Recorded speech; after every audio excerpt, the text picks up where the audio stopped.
Hello students, I am Chetan Swaroop, Faculty Mechanical Engineering Department, United College of Engineering and Research. Today we are going to discuss the second part of types of brakes. In previous video we have discussed the block or shoe brake and we have solved some examples on the same.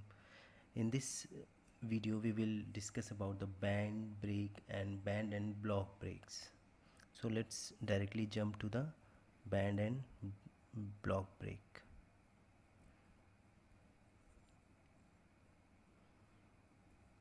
So a band brake, the construction of band brake is shown in this figure. You can see there is a band, or you can say rope, with internal liner of some frictional material. So it consists of a rope, belt, or any flexible steel band with an internal liner of frictional material which is pressed against the external surface of cylindrical drum when brake need to be applied, right? So the braking force is applied with the help of a lever as shown in this figure. The lever is in the shape of a hockey stick and you can see that this is the lever and the force F is applied at the free end of this lever, or you can say at the effort arm of the lever. The tensions in the band are T1 and T2. The tension will depend upon the rotation direction of rotation of the drum. In the direction of rotation, let's say this drum is rotating in anti-clockwise direction. So in direction of rotation the tension force will be T2 and on the other side it will be T1. The tension force in the direction of rotation side is known as slack side, right? So in this side the band will be loosened. However, on the opposite side, when the friction force is applied, the band will be tightened and this is known as tight side. So the tight side friction is always represented by T1 and the slack side friction is represented by T2, and the value of T1 is always greater than T2. That means the tension in tight side of the band will be always more than tension in the slack side, right? So the force is applied at the free end of the lever as shown in figure. I have shown you how the force is applied.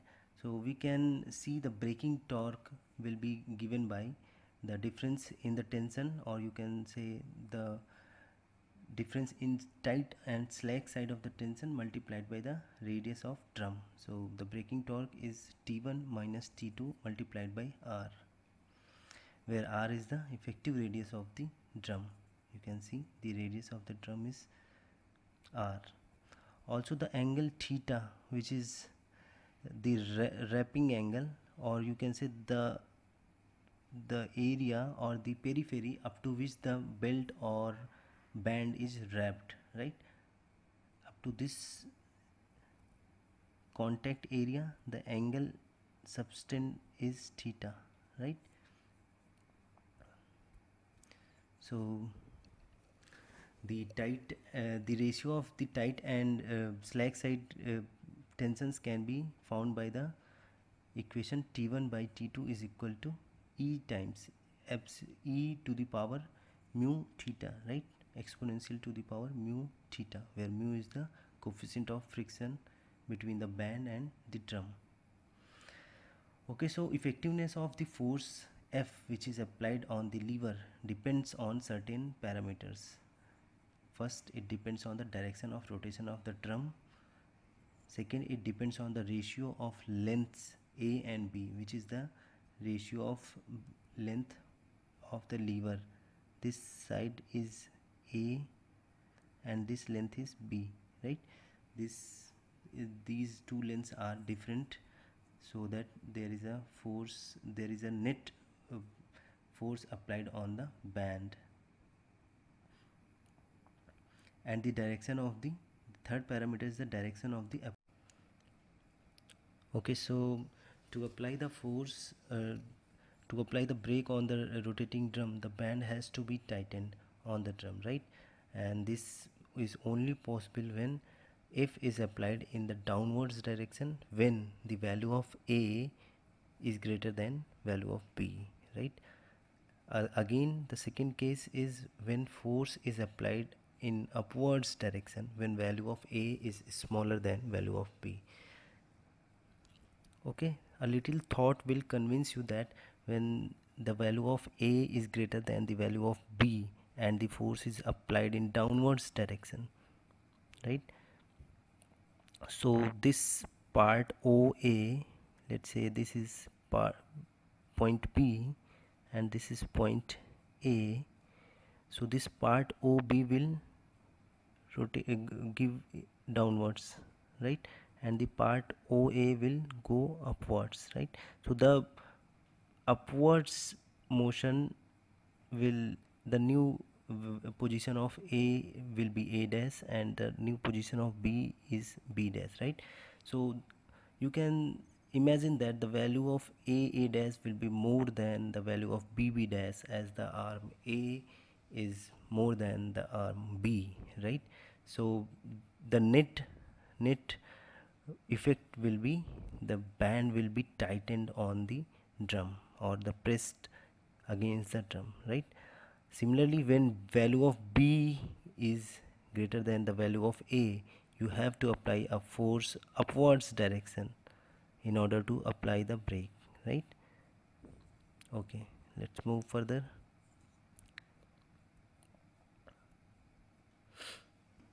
So we are considering here the first case when value of A is greater than B and the force is applied in downwards direction.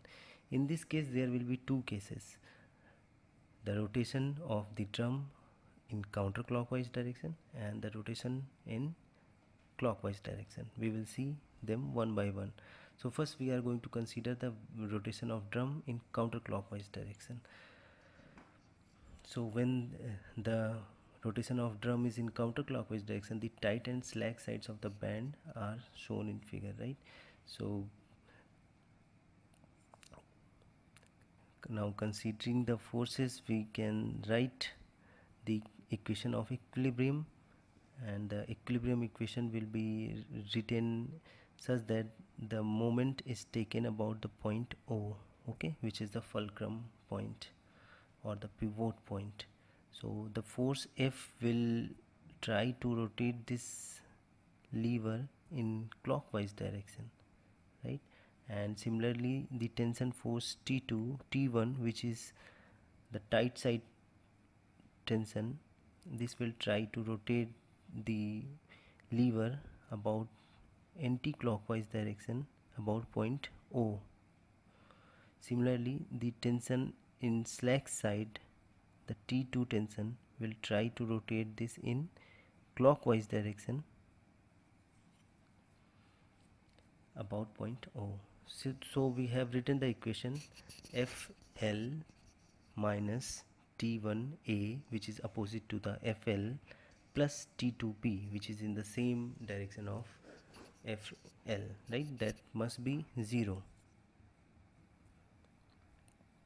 Okay, so this equation gives us value of force as T1A minus T2B divided by L. As T1 is greater than T2 and the value of A is greater than B, under all conditions the brake will be effective and it will only depend on the applied force. So the braking effect will only be dependent on the magnitude of force you have applied. Now consider the second case when rotation is in clockwise direction. In this case you can imagine that the drum is rotating in clockwise, that's why the slack side will be this one, slack side, and this will be tight side. Okay, so the slack side tension is represented by T2 that I have already explained you, and the tight side tension is represented by T1. Okay, so let's take the moment about these, the fulcrum O we can write F into L, which is in clockwise direction, minus T2 into A, which is in anti-clockwise direction about point O, plus T1 into B, which is again clockwise direction of the about the point O.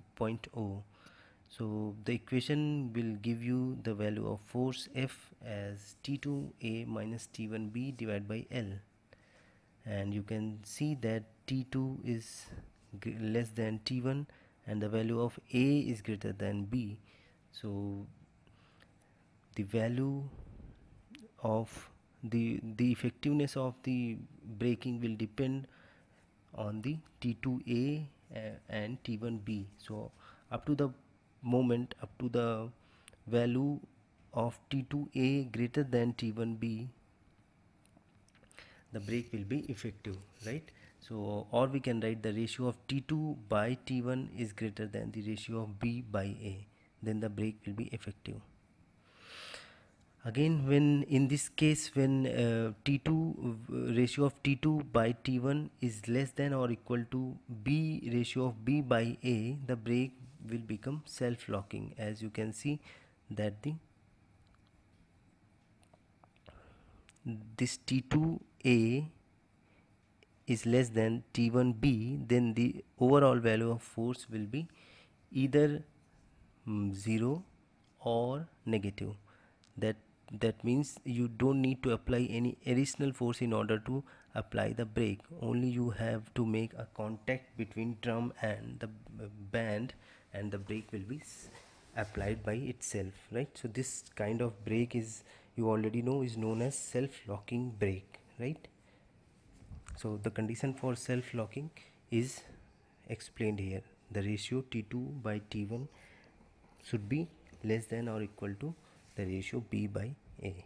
Okay, next slide we will consider the case 2, when value of A is less than B and the force F is applied on upside. So in this case we can see that the force is applied on upwards, right, and drum is rotating in counterclockwise direction. Okay, so the tight side will be this and the slack side will be this, right? So let's write the moment, take the moment about the fulcrum point O. F into L will be in clockwise direction, in F into L will be anti-clockwise direction, right?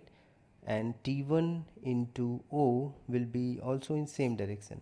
So F into L plus T1 into A, which is in anti-clockwise direction, minus T2 into B, and T2 into B will be clockwise direction, right? So that's why it is subtracted, that must be equal to 0. This gives you the value of force as T2B minus T1A divided by L, and in this expression you can see the value of T2 is less than T1 and the value of B is less than A. That's why the brake will be effective only when the T2B is greater than T1A, right? Or the ratio of T2 by T1 is greater than A ratio of A by B. Once T2 by T1 is equal to A by B, the force required is 0 and the brake becomes self-locking, right?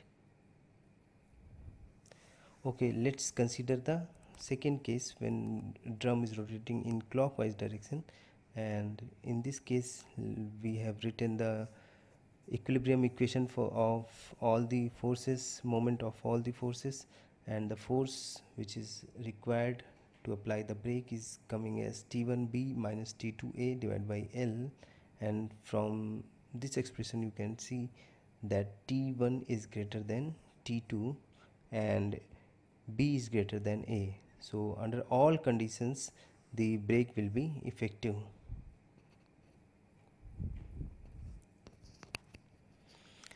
Okay, in this case, when A is equal to B, when A and B are same, the band cannot be tightened and thus the brake will not apply. Okay, in all conditions which we have discussed above, if the value of A and B are same, the band will never be tightened on the drum.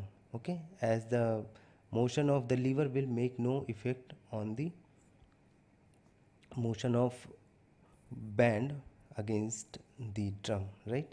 So this type of braking system or this type of band brake is known as differential band brake, when the value of A and B are there, right? So the pivot point is at O and the pulleys or the belts are tightened at two different points from pivots at point A in one side and at point B at other side, right? This type of brake is known as differential band brake. Okay, next we will see a simple band brake. So in a simple band brake, the value of A or B is 0. So physically what we are doing, we are tightening one end of the band or the rope on the pulley or the on the pivot point itself, right? So there is only one side motion of one side only, right? So this A will move in this direction and the B point, which was earlier at this point somewhere here, is now moved to O only, right? So there will be no motion of this side of the band, right? So in this case we can write the equation. Okay, first in this figure we are considering that the drum is rotating in counterclockwise direction, so the tight side will be T1 and the slack side will be T2, right? So if I write the expression, there will be no role of T2, okay, as T2 will provide no moment about the point O. Okay, so the equation will come as F into L minus T1 into A is equal to 0. That gives you the value of force F, which is T1A times T1A by L, right? Similarly, you can find the force for other cases. It is very simple. First, okay, one thing is need to be mentioned here, that this type of brake or simple band brake can never be self-energizing or can never be self-locked, right? So a simple band brake will never be self-energizing or self-locked, right? Okay, so next we will see. Okay, so any brake will be said to be effective when you need to apply the minimum effort and you get the maximum braking, right? So in the two cases which we have discussed previously, in that when A was greater than B and the F was applied downwards, the force F required is less when the rotation was in clockwise. So that was the effective braking. In case 2, when A was less than B and the F was applied upwards direction, then the required F required was minimum when the drum was rotating in counterclockwise direction. So that was the effective braking, right? So we can conclude here that when A is greater than B, F is applied downwards direction and drum is rotating in clockwise, so that will be a effective combination of braking. Again, when A is, okay, it is written wrong, A is less than B, it should be A is less than B, okay, and F was applied upwards and the drum was rotating in counterclockwise direction, so that was the effective combination, right? So you have to decide on the basis of rotation of the drum. So when the drum is rotating in counterclockwise direction and you need to apply the force upwards, then you must design the brake such that the value of A is less than B, right? Similarly, in previous case, when drum is rotating in clockwise direction and you are applying force in downwards direction, you will design the brake, design the lever such that A is greater than B, right? Okay, let's move further and solve some numerical problem.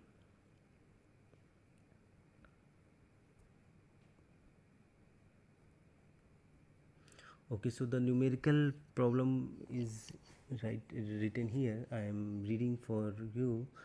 A differential band brake has a drum with a diameter 800 mm.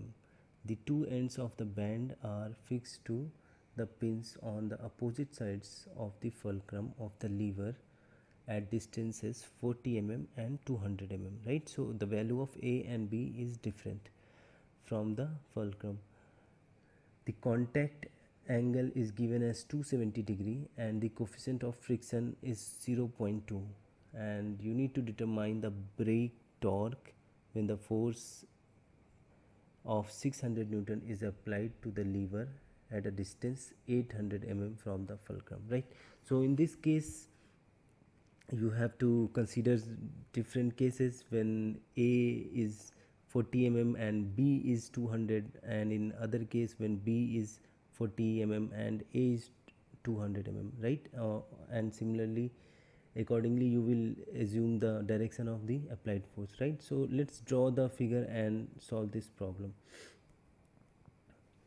So this figure will be same as the previous one which we have drawn, and the given data I have written here. So we can calculate from this figure and the given data that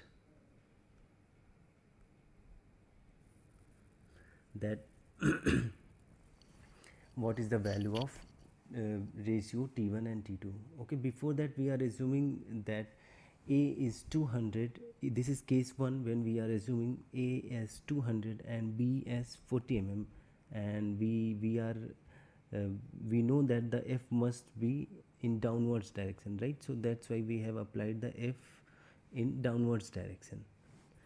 So now we are calculating the ratio of T1 and T2. You know the ratio of T1 and T2 is given by e to the power mu theta, where theta is the wrap angle, okay, and this angle is always taken in radians, right? So you have to convert this 270 degree into radians. So e to the power 0.2 is the value of mu into 270 into pi by 180, which is the conversion factor from degree to radian. This gives you the value of ratio of T1 and T2 as 2.57, right? So let's assume when drum is rotating in counterclockwise direction, right?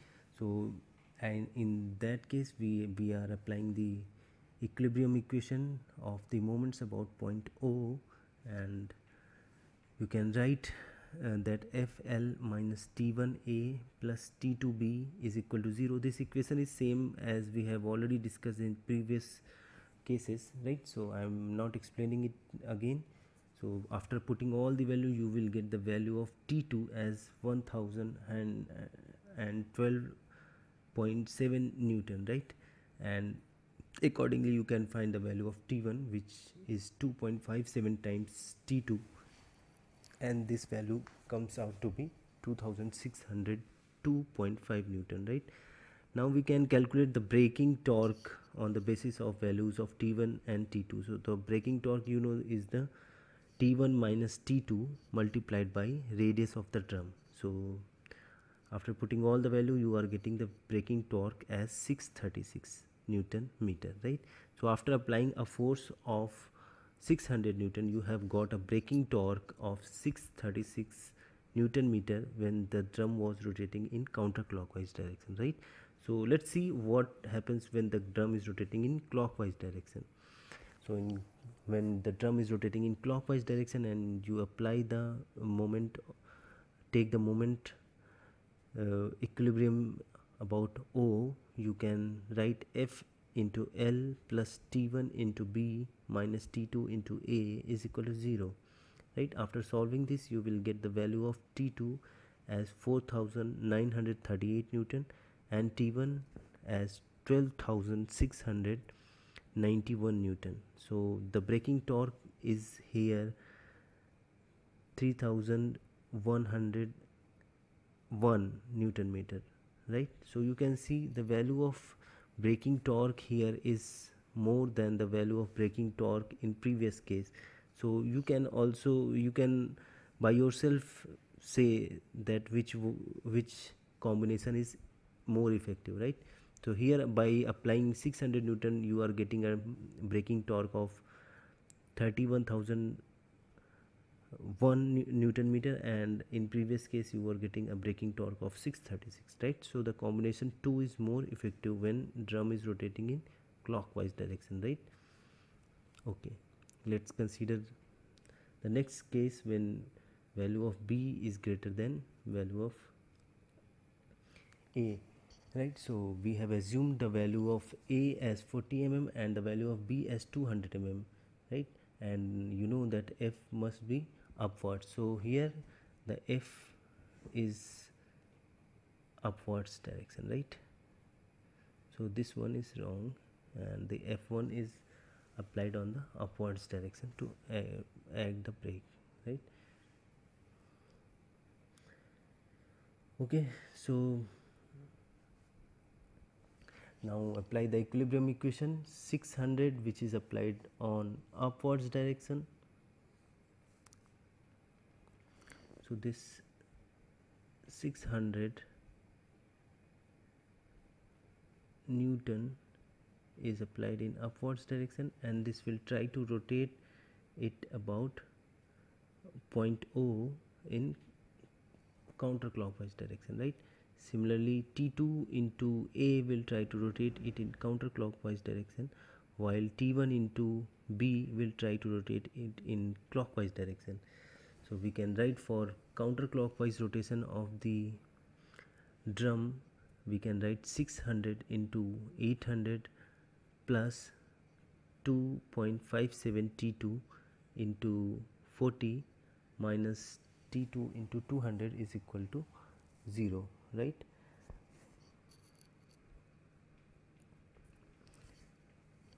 Okay, so after solving you are getting the value of T2 as 4938 Newton and the value of T1 as 12,691 Newton, and the value of braking torque is 3101 Newton meter, right? Similarly, when the drum is rotating in clockwise direction, you can apply the moment equilibrium equation and you can find the value of T2, T1 and the braking torque, right? So you can see here when the drum is rotating in counterclockwise direction, the braking is effective, right? Okay, so this is how you solve any problem, and next we will see the band and block brake. So a band and block brake is shown here in this figure. This is very much similar to the previous brake, which is band brake. The only difference is that there is a wooden blocks which are mounted on these bands inside the band, which makes the contact with the drum, right? So all the construction is same as the previous case, right? So when the brake is applied, the blocks are pressed against the drum and they apply the friction force and the brake is applied, right? So wooden blocks are preferred in this case as the friction coefficient of wooden blocks are higher than other materials. So let's assume that each wooden block will subtend an angle of 2 theta, which is small, okay, and the frictional force on the blocks act in the direction of the rotation of the drum, ठीक है? तो जो drum जिस direction में rotate कर रहा होगा वो ट्राई करेगा कि ब्लॉक्स भी उस डायरेक्शन में रोटेट करना स्टार्ट करें, right? So the drum will apply a friction force on the blocks in the same direction, right? So it will apply the frictional force in same direction, right? So let's assume that there are total n number of blocks, and then T naught, if T naught is the tension on the slack side of the first block, right, and the T1 is the tension on the tight side of the first block, right.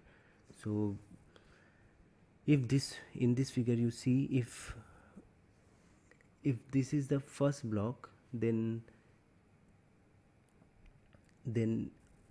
one side the band will be in slack side, and the other side the band will be in tight side, right. So we are assuming that in first block the tension in slack side is T naught, and after that block the tension is T1, right. And similarly the tension in tight side of the first after two block is T2, and so on, right. So tension in tight side after first one block was T1, and tension in tight side after two block is T2, and so on. The tension in after n blocks in tight side will be Tn, right. And let's assume that, and Rn is the normal reaction on the block. Okay, the forces on the block are shown in this diagram. You can see,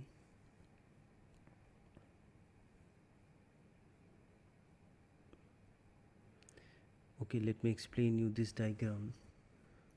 You can see that this is the picture of one block, right. So we are considering that there is one block, and this block subtend an angle 2 theta at the center of the drum, right. And the reaction force which the drum is applying on this block is Rn, which is applied at the mid of this block, right. Let's say the T naught is the tension in one side, and T1 is the tension in other side. So the tension in one side is T naught, and the tension in other side is T1. Okay, so the friction force will be in the direction of rotation of the drum, right, and the value of the friction force will be mu times the reaction force, that is mu times Rn, right. So let's write the equilibrium equation for this case.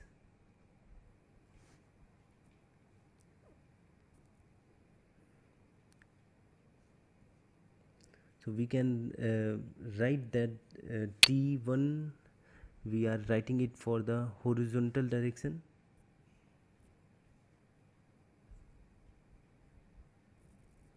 just wait.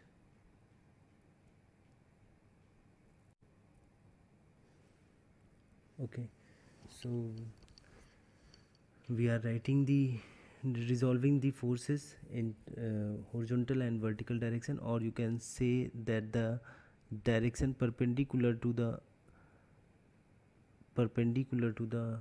reaction force, or tangent to the block, and in the direction along the reaction force, right. So in these two sides we will resolve the forces. So T1 is the tension in tight side, and T naught is the tension in slack side. So T1 minus T naught will be the net tension in the band or the rope. So T1 minus T naught cos is this force which T naught will make from the tangent direction will also be theta, right. So the horizontal the direction in the component in the tangential direction will be T1 minus T naught cos of theta, and that will be equal to mu times Rn, right, as Rn is written as Rn is applied on the tangential direction. Okay, next we can see, we can write that T1 plus T naught means the when you will resolve this force T naught into the radial direction or in this direction, it will be in same direction as the T1 will be right? So the T1 and T0 both will be applied in radially inverse direction, right? And it will be balanced by the reaction force. So we can write T1 plus T0 sine theta is equal to Rn, right? So these will be two equations, and from these equations we can write, after dividing, we can write T1 minus T0 divided by T1 plus T0 into 1 by tan theta is equal to mu, right? And next we can write that T1 minus T0 plus T1 plus T0 is equal to mu tan theta by 1. Okay, after solving this you will get T1 minus T0 and T1 mu tan theta plus T0 mu tan theta. Okay, after changing the sides and taking the T1 common, you will get T1 minus 1 minus mu tan theta, and on the other side you will get T0 into 1 plus mu tan theta. From this equation you can write T1 by T0 is equal to 1 plus mu tan theta divided by 1 minus mu tan theta. Okay, similarly for other blocks, block number 2, you can write T2, which is the tension in one side, divided by T1, which is tension in other side, is equal to 1 plus mu tan theta divided by 1 minus mu tan theta. Similarly you can write for other blocks. So for nth block we can write Tn divided by Tn minus 1 will be equal to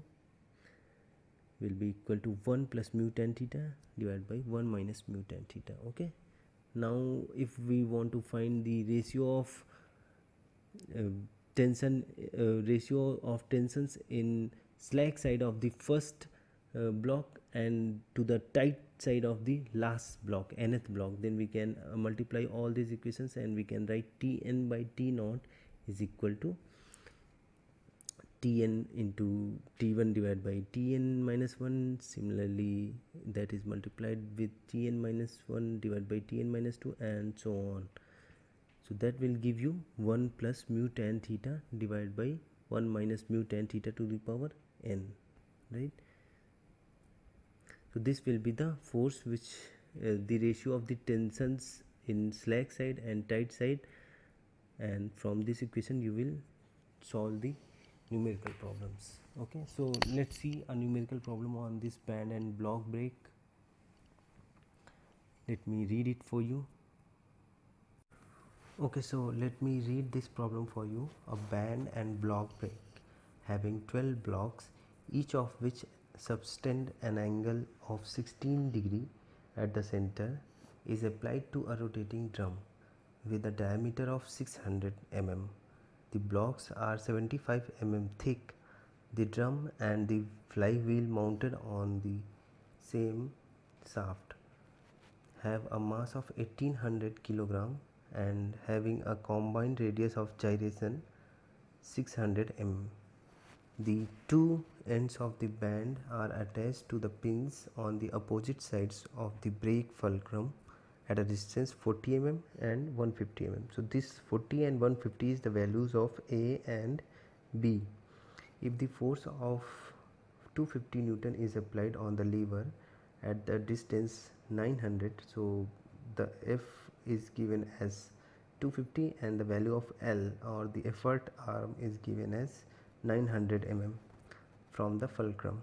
Find the maximum braking torque. Okay, second you need to find the angular retardation of the drum. Third, you need to find the time taken by the system to be stationary from a rated speed of 300 rpm. Take the coefficient of friction as 0.3, right? So this is a very good question. In this you need to find time of retardation also. Let's see how we can solve this problem. Okay, so let's write the given data for this question. The force is 250 Newton, the diameter of the drum is 600 mm, the angle subtended by each block was 16 degree, so the value of theta will be 8 degree, The thickness of each block is 75 mm.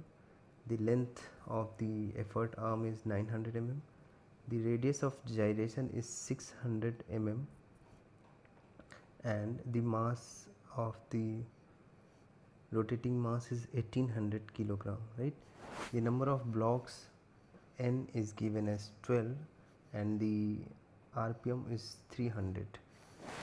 Mu is 0.3. okay, so let's further calculate ratio of tight and slack side of the tensions in the band. T12 by T naught will be given by this formula, right? So as in band break we were finding this ratio as e to the power mu theta. Here this ratio is given by 1 plus mu tan theta divided by 1 minus mu tan theta to the power n. So after putting all the values you will get the ratio as 2.752. okay, let's further assume that the value of A is 150 mm and the value of B is 40 mm, right? So as A is greater than B, F must be applied downwards and rotation is clockwise for the maximum braking torque, right?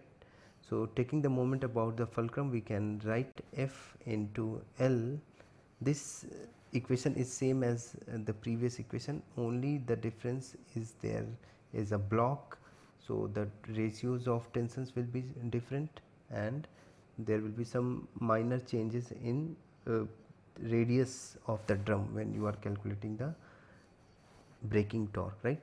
Rest everything will be same as the band brake.